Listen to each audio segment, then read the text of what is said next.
Assalamualaikum warahmatullahi wabarakatuh.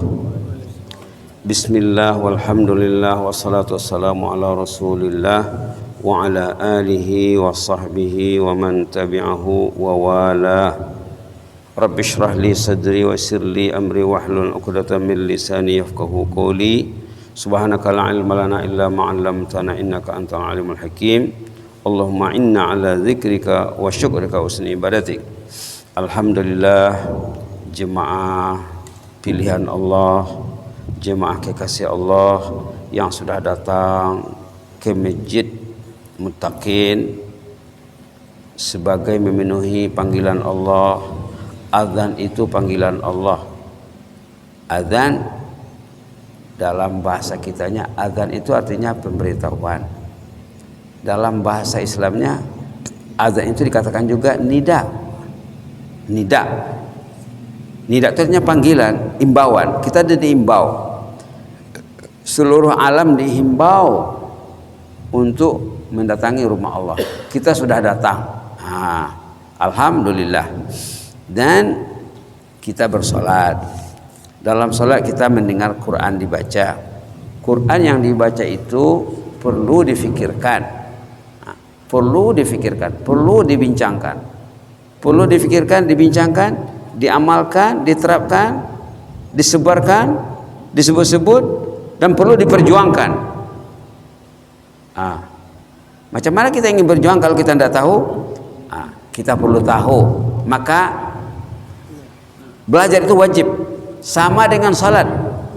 Orang yang salat sembahyang tidak belajar, salatnya mungkin tidak ada nilai. Salat itu patutnya membawa perubahan. Ada zaman dulu, ada zaman sahabat Nabi, ada jemaah yang bermasalah, ada jemaah yang bermasalah. Jemaah merungut, ya Rasulullah, fulan bin fulan itu malam tahajud dia, tapi siang hari dia menyakiti orang. Apa kata Rasulullah? Kalau dia tetap sholat secara istiqamah, secara konsisten, sholatnya akan mengubahnya, kata Rasulullah. Seminggu dua minggu berubah. Kan sudah saya bilang, kata Rasulullah. Jadi sholat ini sepatutnya mengubah orang yang sholat tadi. Kalau sholatnya tidak membuat perubahan, belajar sholatlah balik. Subhanallah. Kalau sholat tidak membuat perubahan, periksalah sholat Anda. Di mana silapnya? Di bacaannya, wudunya, syarat dan rukunnya, khusyuknya, penghayatannya. Subhanallah. Sahabat Nabi zaman dulu baru azan saja, kemudian berwudu itu mereka ada yang sudah pucat lesu mukanya. Ditanya oleh sahabatnya, kenapa kamu setiap kali mau berwudu itu pucat? Iyalah, lepas berwudu nanti saya mau menghadap siapa? Itu yang saya risau ini, katanya. Orang tuh ada kebimbangan waktu nak sholat, takut sholatnya tidak ada kualitas. Subhanallah, takut sholatnya tidak ada kualitas. Jadi di antara kualitas sholat itu membicarakan ayat yang dibaca. Kemarin kita ambil satu ayat surah Ibrahim. Ini kita ambil satu ayat surah Al-Muluk. Subhanallah. Kalau di Brunei dulu pernah surah Al-Muluk ini dibaca per ayat sampai tamat. Pernah juga dibaca surah Yasin per ayat sampai tamat. Itu mereka yang betul-betul belajar. Ini kita ambil satu ayat 2 surah Al-Muluk. Surah Al-Muluk ini patutnya dibaca siang malam, karena surah ini yang akan menjaga orang itu dalam kubur nanti. Tidak ada surah Muluk, tidak ada yang menjaganya. Ini penjaga, penyelamat dalam kubur nanti, insya Allah. Banyak hadis tentang fadilat suratul Mulk ini. Ayat 2 berbunyi apa? Alladzi khalaqal mauta wal hayata liyabluwakum liyabluwakum ayyukum ahsanu amala. Alladzi khalaqal mauta, Allah menjadikan maut, wal hayata, menjadikan hayat, hidup. Maut dipakai dalam bahasa kita, hayat, hidup dipakai juga, tapi pemakaiannya tidak meluas. Dipakai juga hayat, tapi tidak meluas seperti penggunaan asal. Allah menjadikan mati dan hidup. Kalau bahasa kitanya hidup dulu baru mati, hidup dan mati. Kalau di sini mati didahulukan, artinya penting memikirkan mati itu. Kita hidup ini untuk mati. Kalau mati tidak difikirkan waktu hidup, susah matinya nanti. Tidak perlu ke masjid, tidak perlu dengar azan, menjawab azan, susah nanti itu. Tidak perlu salat, tidak perlu tutup aurat, tidak perlu halal haram, semua dimakan, susah nanti. Alladzi khalaqal mauta wal hayata, Allah menjadikan maut dan hayat. Didahulukannya maut supaya kita pikirkan maut itu. Kita hidup ini untuk mati. Hidup tidak sampai 100 tahun. Dalam kubur mungkin ribuan tahun. Di padang mahsyar sebut, sudah sering dibilang di sini 50.000 tahun. Anda dipikirkan tuh, susahlah. Yang dipikirkannya yang 60 tahun, 70 tahun. Ya kalau sampai 70. Ramai orang yang di bawah 60, di bawah 50. Sudah. Stop. Habis tempo hidup di atas bumi. Habis pisah, mati pisah bagi orang yang biasa dengan visa ini ya. Kalau kita pergi ke luar negeri, masuk satu negara ada visanya, ada temponya. Sebulan, 3 bulan, berapa? Habis itu keluar. Kita ini ada visa di atas bumi ini. Habis visanya, tidak boleh di atas bumi lagi, mesti masuk perut bumi. Alladzi khalaqal mauta, Allah menjadikan maut, wal hayah, dan hidup. Untuk apa? Liyabluwakum, kamu tuh diuji. Liyabluwakum, kamu tuh diuji. Apa ujiannya? Ayyukum ahsanu amala, siapa yang terbaik amalnya. Kalau pagi hari amal yang terbaik ya sholat subuh di masjid, jangan sholat di rumah. Sholat di rumah itu sholat bermasalah, kecuali orang yang sakit, ada halangan. Maka di zaman Nabi, orang yang tidak datang ke masjid itu ditanya, kok anyuy nak dipinteh, kok hilang nak dicari. Anyuy nak dipinteh, hilang nak dicari. Ulama akan ditanya, Kementerian Agama akan ditanya, kenapa di belakang orang tuanya? Mana orang Menteri Agama nyari masjid? Mana dakwahnya? Subhanallah. Liyabluwakum, kamu tuh diuji. Apa ujiannya? Ayyukum ahsanu amala, siapa yang terbaik amalnya. Ya kalau sebelum subuh tahajud, sebelum subuh baca Quran di rumah. Ada ayat lain nanti. Membaca Quran setengah juz, baca 1 juz, baca 2 juz. Ramadan kemarin ada menjumpa jemaah, dia bisa membaca 2 juz bangun tidur sebelum sahur katanya.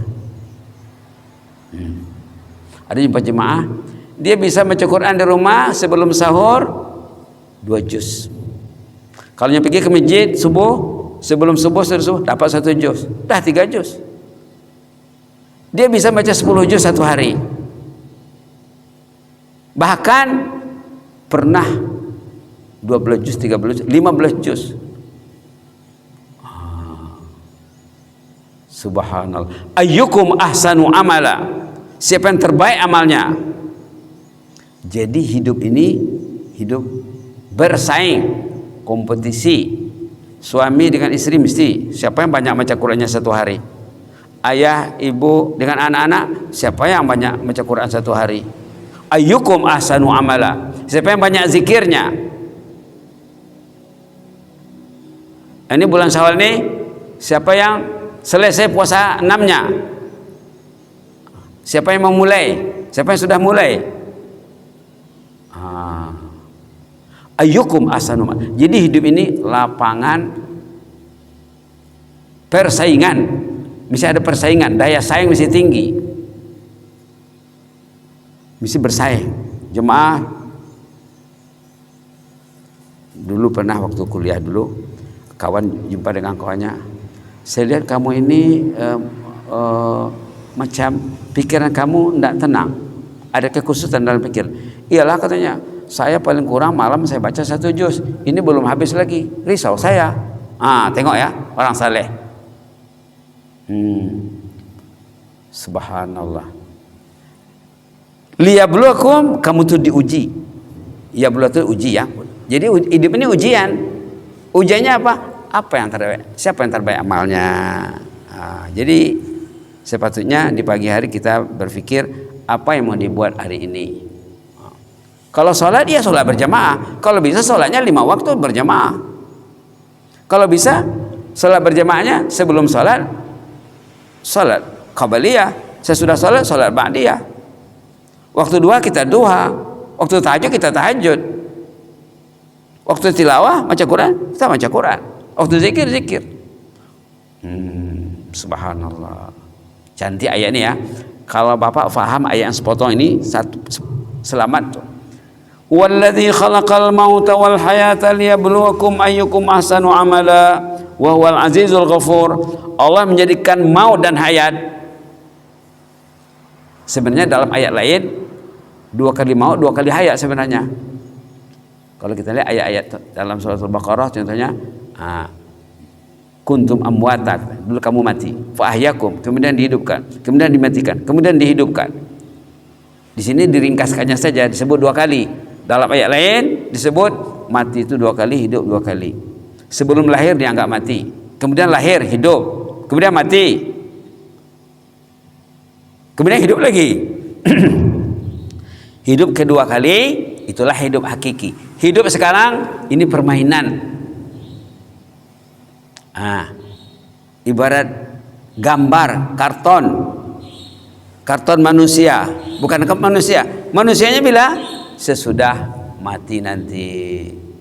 Hidup sekarang ini percobaan, permainan. Jangan tertipu di dunia ini. Dalam pada itu Allah mengatakan di sini, wa huwal azizul ghafur. Allah maha gagah, Allah maha ghafur. Allah maha hebat, maha kuat, maha strong. Alam ini dia punya, semua alam dia kuasai. Tahu dia orang itu banyak masalah, banyak dosa, ghafur. Allah itu ghafur, maha pengampun. Carilah sumber-sumber keampunan. Kalau kita tidur di malam hari dengan niat besok saya mau sholat berjemaah di masjid, kalau tidur di malam hari besok saya mau tahajud, tidurnya mengampunkan dosa. Kalau dia pergi ke masjid, langkah datang dan langkah pulang mengampunkan dosa. Duduk di masjid untuk sholat berjamaah mengampunkan dosa, menghanyutkan dosa. Duduk di masjid sejenak untuk mendengar tazkirah, dapat keampunan secara gratis. Orang yang duduk di majelis ilmu, sesudah selesai majelis acara, Allah mengatakan kumu maghfuran lakum, pulanglah ke rumah, dosa sudah diampuni. Subhanallah. Itu maka Allah mengatakan di sini wa huwal azizul ghafur. Allah maha gagah perkasa, Allah maha ghafur. Itu saja dulu ya. Mudah-mudahan nanti besok lusa kita lanjutkan lagi. Mudah-mudahan Allah tetap beri kita semangat dan motivasi untuk selalu menimba ilmu, terutama di pagi hari.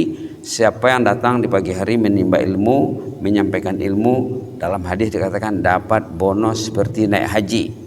Tanpa pergi ke tanah suci, Bapak dapat bonus naik haji. Mudah-mudahan kita tertulis bagi kita bonus haji setiap hari, insyaallah. Jazakumullah khairan, barakallahu fikum. Allahumma zidna wa la tanqusna wa akrimna wa la tuhinna wa atina wa la tahrimna wa athirna wa la tu'sir alaina wa adina warda'na ya hayyu qayyum rahmatika nastaghis aslih lana sya'nana kullah wa la takilna ila anfusina tarfata 'ain la ilaha illa ant subhana rabbika rabbil izzati amma yasifun wa salamun alal mursalin alhamdulillahi rabbil alamin inni uhibbukum fillah wa jazakumullahu khairan. Assalamualaikum warahmatullahi wabarakatuh.